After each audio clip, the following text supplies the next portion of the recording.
Alright, what's up, reviewers? This is Smooth the Reviewer, and today we're gonna be back at it with Jujutsu Kaisen Season 2, Episode 11, and I'm just gonna jump right into this. So, this was actually a very entertaining, episode for the most part. I mean, look, I've already forgotten this dude's name, but basically, this is the guy who was on one of the guys who was on the rooftop in the last episode, if you remember.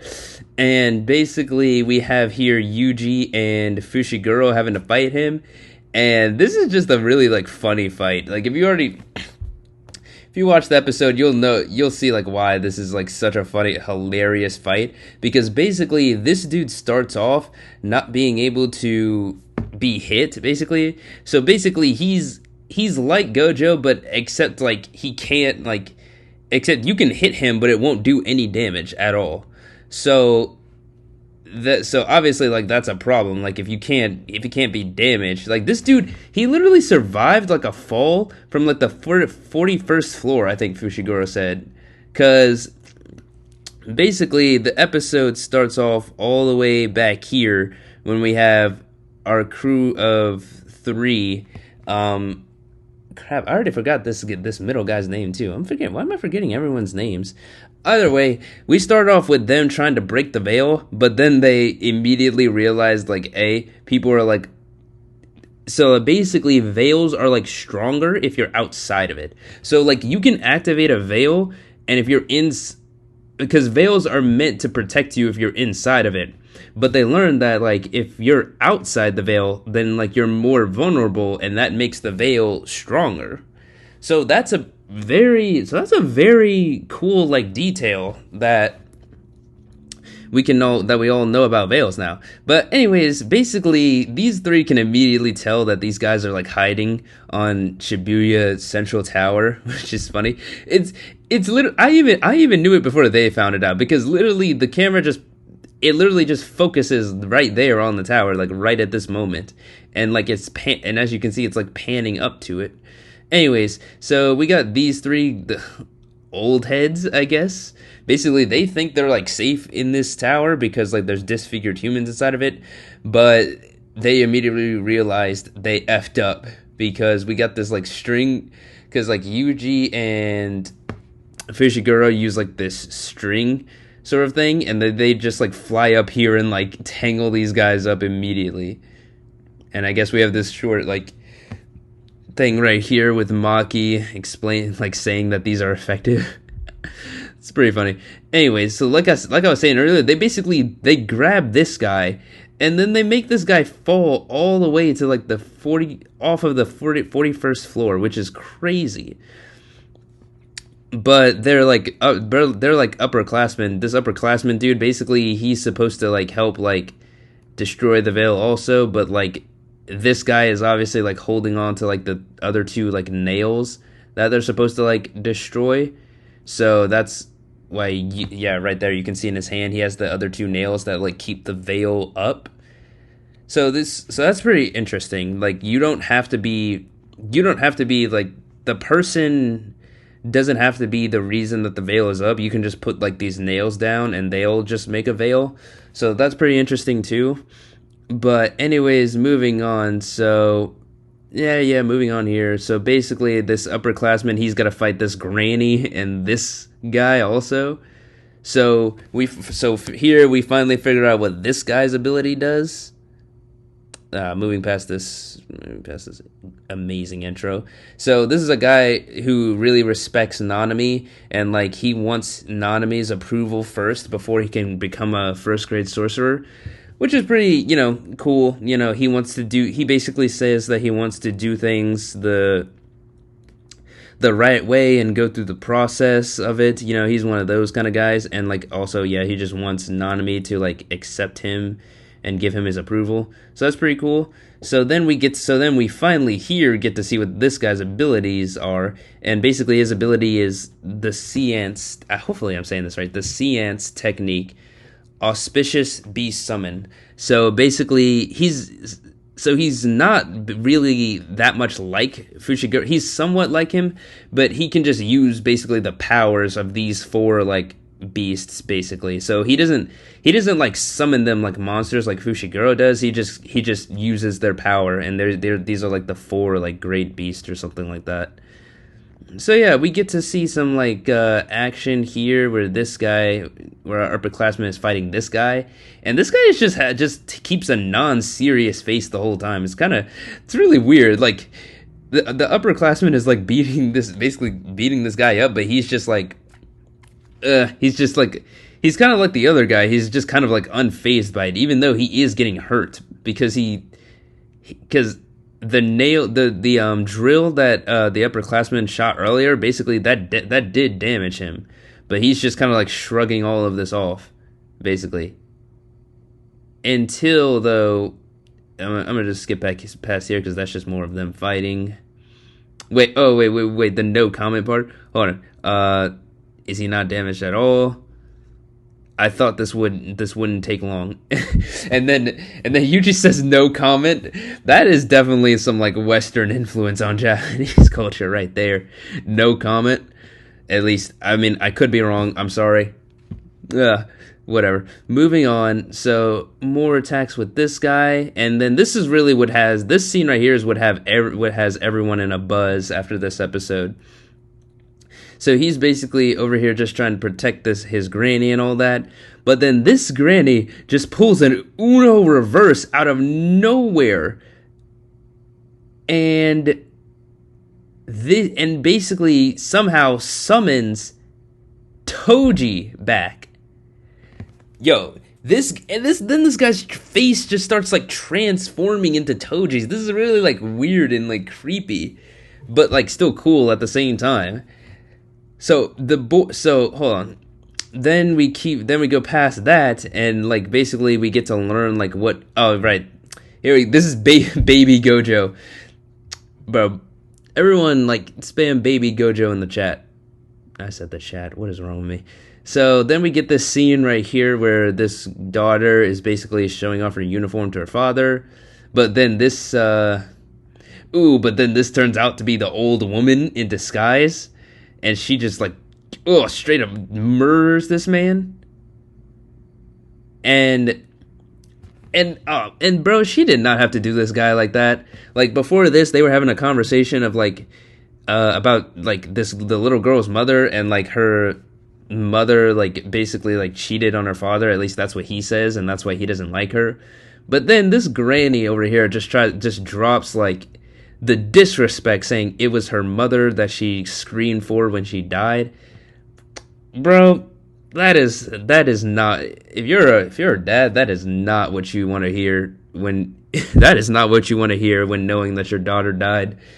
That is, she did not have to add insult to injury. Like literally this is literally insult to injury, or more like insult to death, I guess. But yeah, so moving on here, then we have this guy. This is the old guy that Yuji and Fushiguro are fighting. I don't know, bro. Jujutsu Kaisen really is like a disturbing show. Like this man, like just peels off this guy's face, and then this other guy, he like cuts open his head and then starts moving his head. Oh my gosh, this show is so disturbing, but. Oh, but that's just JJK. But just, oh my gosh, this just disturbed me so much. Like whenever like media has like, or like shows or whatever, just have like someone just, just cutting like human bodies open, or especially like the brain, and just like going in and it can creep you out, man. But then like the granny and this guy are basically told that.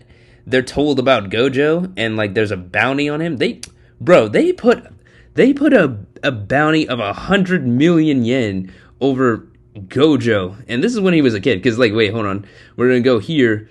These two are waiting to jump Gojo. Like they're not at this point. I don't think they're working together. But these two are basically right here about to jump Kid Gojo, and then they both just realize this man's presence. They both just realize this man is present and basically do not fuck with him. They know, do not fuck even with Kid Gojo. because Gojo just literally this is like this is like a classic anime sort of scene here. You know, when you have like a character who's trying to like harm another one on top of, and then they're sitting on top of a roof, but then the one they're trying to harm just like looks up and like notices them. This is literally the same as like what Mihito did in like in the previous episode. I think he did this, yeah, or where he just noticed Mekamaru's gaze and then just literally just looked at him. This is on that level, but this is like probably even more like scarier, definitely. You know, and then Grady over here just like, she spilled her coffee and is like out of her seat and all that, and basically, well, this old guy, he's basically saying like, you know, the reason basically cursed spirits like grew from like this point on was because of Gojo, like because Gojo was just such like a strong like presence that made like the monsters stronger also, which is really interesting. So like Gojo's existence by itself made the enemies stronger too, which is really interesting. Like it says here, like the balance of the world changed when Satoru Gojo was born, like which is not really that unbelievable. I mean, he's Gojo anyway. So, and then basically, I'm gonna just skip past this because this is basically where Fushiguro just like figures out, hey, this guy's technique. So his technique is basically called the old guy's technique is basically called inverse, and this is where Fushiguro basically learns that like you can't like he's only immune to like strong hits basically. So like weak hits hurt him, but not like super weak. Like you can't just like flick him on the head and then that'll be it. Nah, you actually got to like, you still got to kind of like put some force into it, but like, yeah. So skipping past this is the other moment. So basically this is where we get the full Toji back here, and this guy just looks menacing as heck. This guy is just menacing as heck, and he basically, again, just pulls another Uno reverse on this upperclassman here, because this dude is ready to attack, and this man Toji just rips off his head. Right here. This dude just, we already knew how fast Toji was, but this guy just reminded you all that he is him.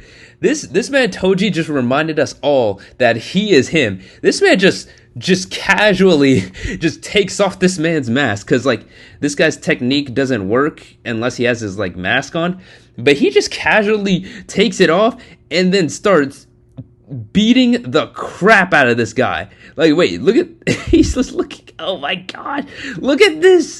This is just, hold on, I'm gonna try to play this for y'all really quick. Hold on.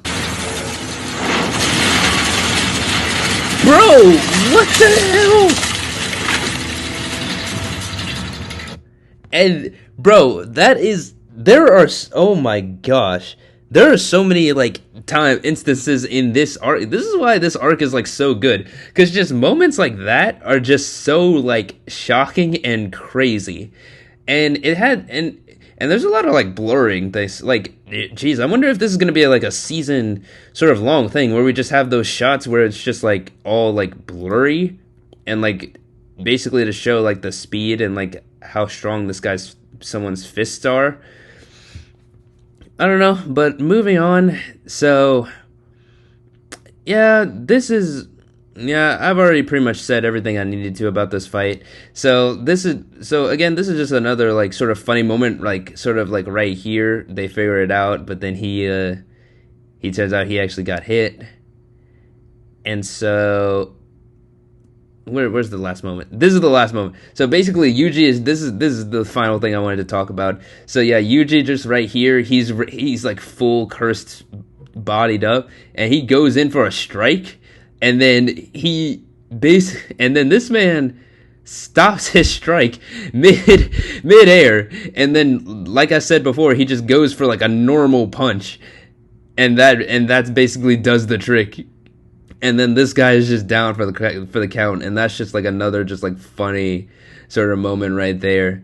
So, and then Fushiguro here surprisingly adapt, whatever. All right, so that's basically it for this episode. Hope you guys enjoyed this video. I enjoyed this episode, and I think the Shibuya arc is still heating up somewhat. Yeah, I still think we're still not yet at the peak of it. Definitely not. We're still like, I feel like we're still like getting there. Maybe we'll get like a large jump in the next episode. Like we'll really get things rolling, but who knows? So yeah, thank you all for watching. Be sure to like, comment, and subscribe, and I'll see y'all in the next one. Peace.